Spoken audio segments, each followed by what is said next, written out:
जय श्री राधे, जय श्री कृष्णा। आज मैं आपको चैत्र नवरात्रि के बारे में बताने जा रही हूँ।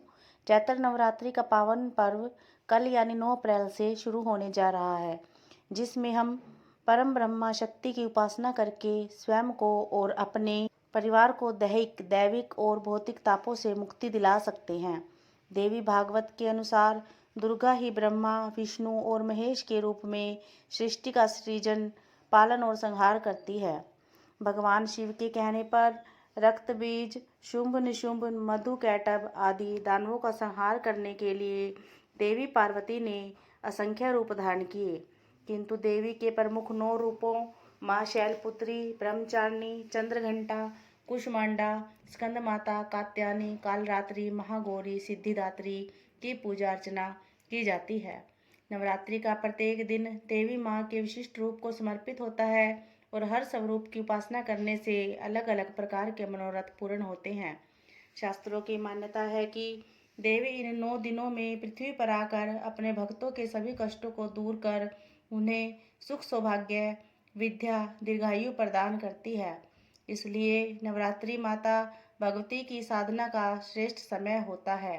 नवरात्रि के 9 दिनों में 5 ज्ञान इंद्रियां, 5 कर्म इंद्रियां और 1 मन, इन 11 को जो संचालित करती है वही परम शक्ति है, जो जीवात्मा, परमात्मा, भूताकाश, चिताकाश और चिदाकाश में सर्वव्यापी है।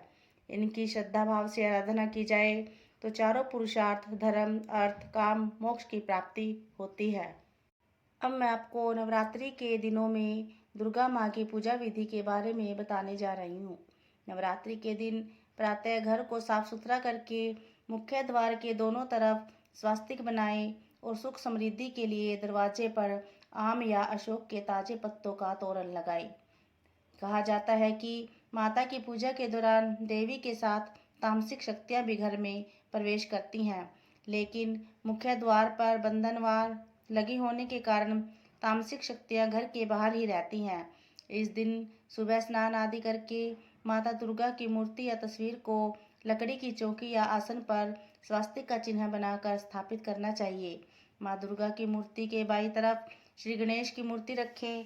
उसके बाद माता के समक्ष मिट्टी के बर्तन में जौ बोए, जो समृद्धि और खुशहाली का प्रतीक माने जाते हैं।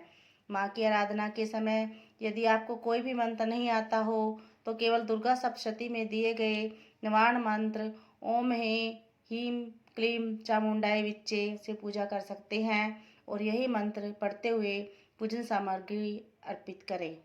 माता शक्ति का यह मंत्र अमोघ है। संभव हो तो देवी को श्रृंगार का सामान और नारियल चुन्नी जरूर चढ़ाएं।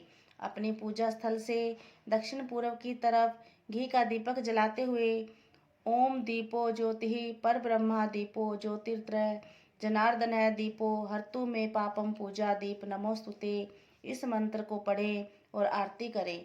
देवी माँ की पूजा में शुद्ध देसी घी का अखंड दीपक जलाने से घर में सकारात्मक ऊर्जा का प्रवाह होता है, नकारात्मक ऊर्जाएं नष्ट होती हैं, रोग और क्लेश दूर होकर सुख समृद्धि आती है।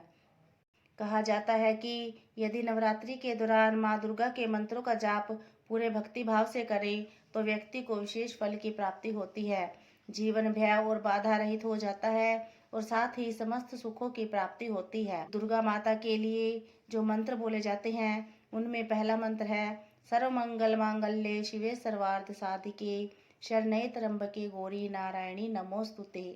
दूसरा मंत्र है ओम जयंती मंगला काली भद्र काली कपालिनी दुर्गा क्षमा शिवा धात्री स्वाहा स्वधा नमोस्तुते। और तीसरा मंत्र है ओम एम हीम क्लीम चामुंडाई विच्चे। 9 अप्रैल को कलश स्थापना के लिए सबसे अच्छा मुहूर्त 11:57 से 12:48 तक रहेगा, क्योंकि यह अभिजीत मुहूर्त है। कलश स्थापना, पूजा पाठ और शुभ कार्यों के लिए अभिजीत मुहूर्त सर्वश्रेष्ठ होता है।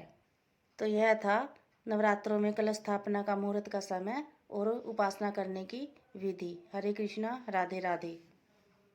अगर आपको हमारी यह कहानी पसंद आई तो वीडियो को लाइक करें और ऐसी नई नई कहानियाँ सुनने के लिए हमारे चैनल को सब्सक्राइब करें। हरे कृष्णा, राधे राधे।